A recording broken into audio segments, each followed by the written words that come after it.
Why are we behind Israel?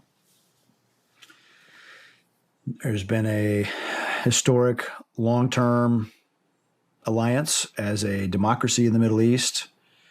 And is this a one-sided alliance? There's a lot of tech that comes out of Israel that the U.S. benefits from. Pretty good intel, I would say as well. But I would say it's not a look. What alliance does America have that's actually equal? Hi, this is Brass Check, and we are recording this on. It is August 9th. It is Friday, and we're enjoying the cool weather and with the rain. I don't mind heat. It's the humidity. I do fine in the desert. I don't do too well I wouldn't do well in a place like Florida.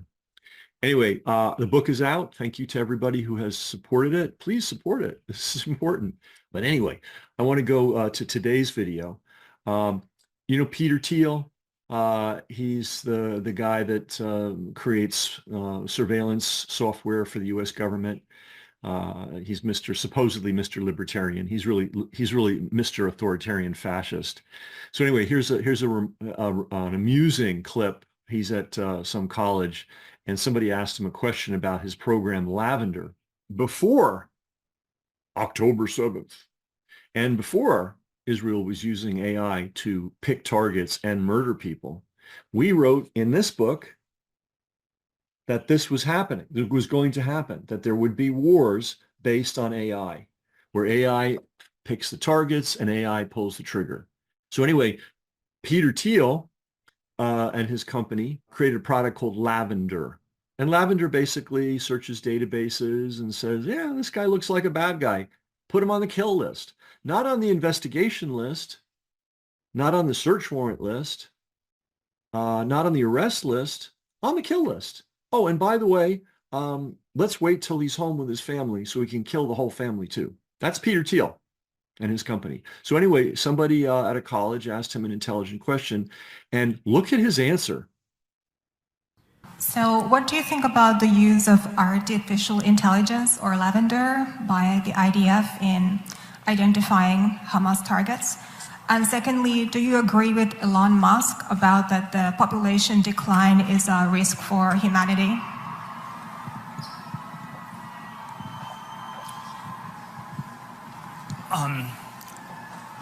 Look, I'm not,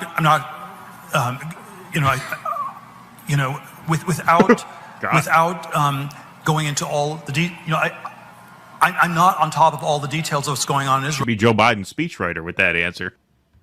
Without going into all the I'm not on top of all the details of what's going on in Israel because my bias is to defer to Israel. It's not for us to second guess everything, and I believe that broadly the IDF gets to decide what it wants to do, and that they're broadly in the right, and that's sort of the perspective I come back to.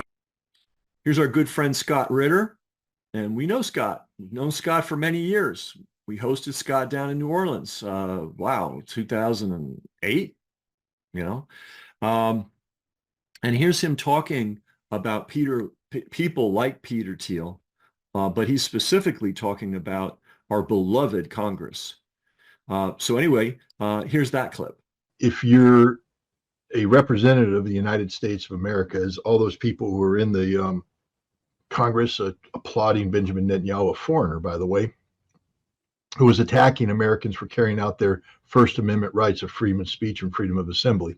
If you're a member of Congress, your duty is to uphold and defend the Constitution against all enemies, foreign and domestic. And I would say that Benjamin Netanyahu, standing in the People's House, addressing Congress, condemning those Americans who are doing their duty as they saw fit, protected under the First Amendment, that he is the literal definition of an enemy of the United States of America, and yet they applauded him. It's disgusting behavior on the part of the United States Congress.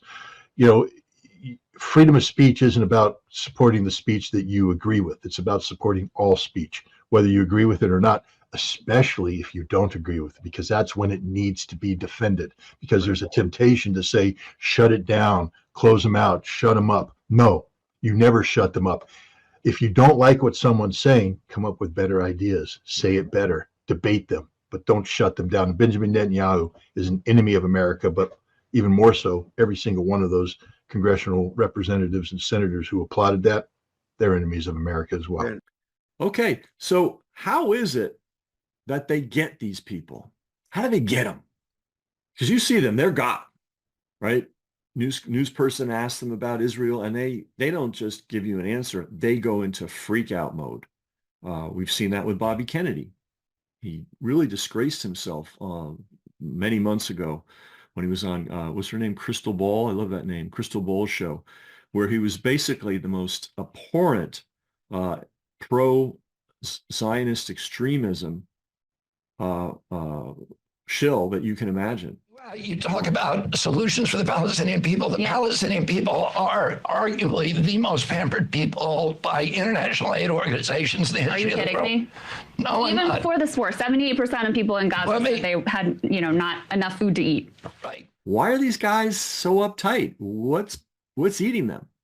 Well, here's a suggestion of maybe what's going on in the background. It doesn't have to be some complicated Jeffrey Epstein deal with a secret island. You can subvert these people and control them a whole lot easier. So here's the clip.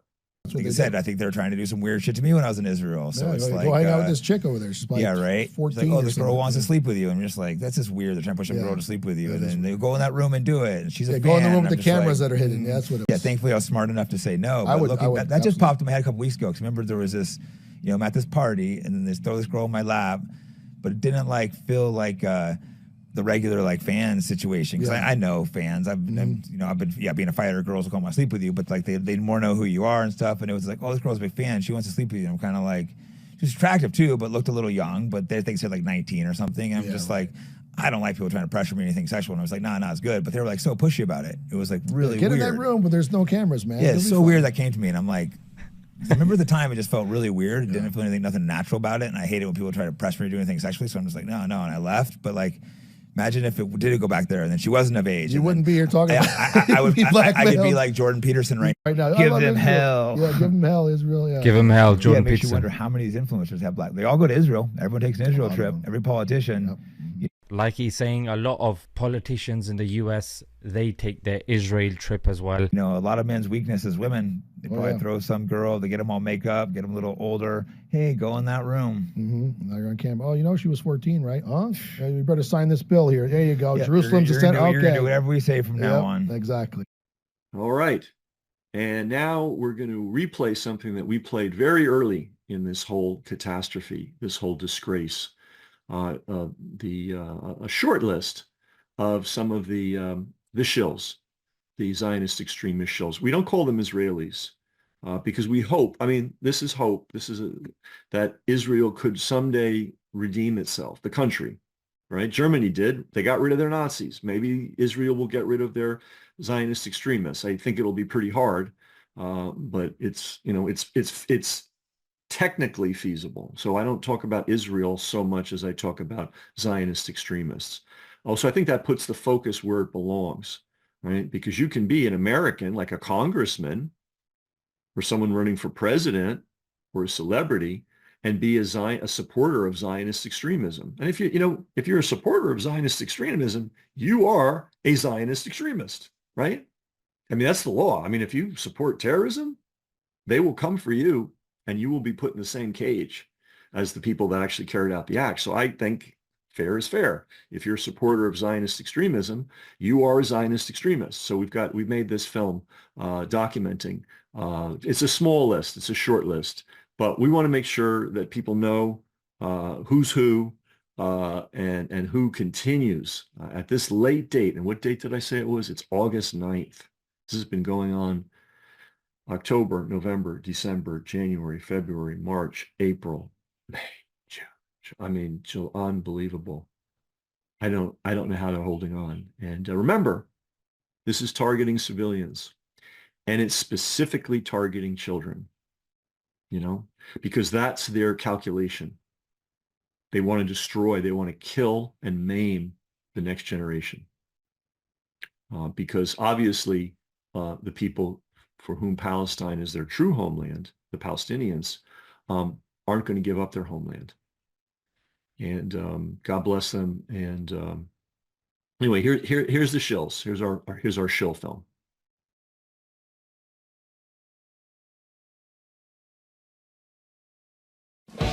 Generals gathered in their masses,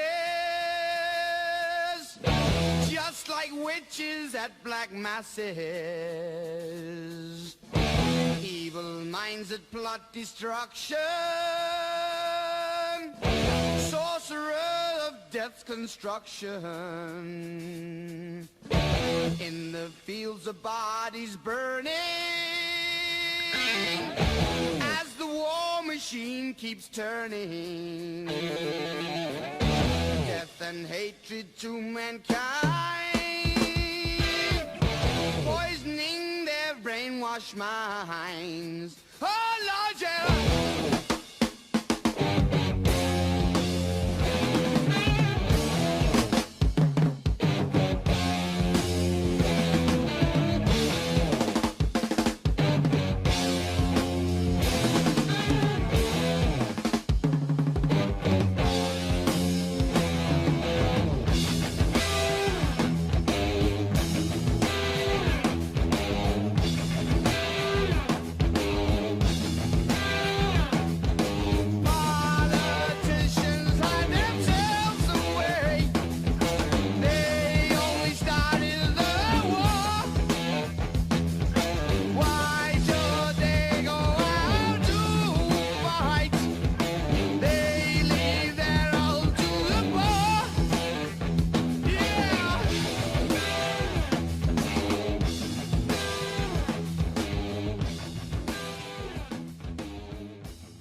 What are we trying to do with this book? We're trying to put pressure on Robert F. Kennedy Jr., frankly, to get his head out of his ass and get on the right side of history. Just so you understand a little bit of history and why I think we can accomplish this. Some of you know the film that this book was based on, that we released this film in August of 2020, right? Many of the famous resistance leaders against COVID didn't figure it out until 2021, 2022. But anyway, we released this film in August of 2020, and it became the backbone, one of the backbones of this book, which sold 1 million copies, written by Robert F. Kennedy.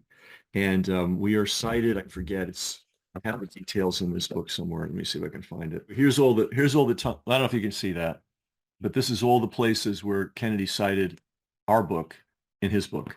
And we definitely changed the course of the book. He didn't really know too much about Fauci's age shenanigans, but he learned a whole lot from us. And a lot of that went into his book. And that was actually the most powerful part of his book, which again sold over 1 million copies in various forms. So a lot of my friends and colleagues are not optimistic that we're going to change Kennedy's mind. And I just want to say this, we here at Brass Check, we don't deal in optimism, right? We deal in what we think needs to get done, and we figure out how to get it done. And sometimes we get it done, sometimes we don't get it done. But we're doing everything we can, which is why we wrote this book, the book that's up here in the corner. We wrote specifically for him, because he needs to come to grips with the fact that a whole bunch of the conspirators that were involved in the murder of his father just happened to be Zionist supporters.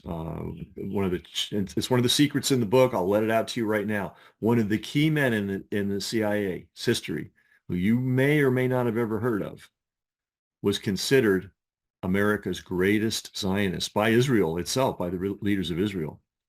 And he is absolutely one of the key people behind the death of Robert F. Kennedy, Bobby Kennedy's father.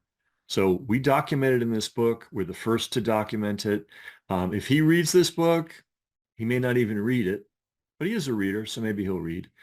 The case is overwhelming. So he's going to have to decide, is he going to back a criminal regime made up of psychopaths, psychopathic murderers? Or is he going to honor his father and his uncle? Because it looks like the same people that killed his uncle, his father killed his uncle too. I'm not saying that Israel did it. That's a very simplistic view of it. You'll see in the book. And this book is revolutionary. And if you're interested in the Kennedy assassinations, plural, you will read things and come to an understanding from this book that you're not going to get anywhere else in the world.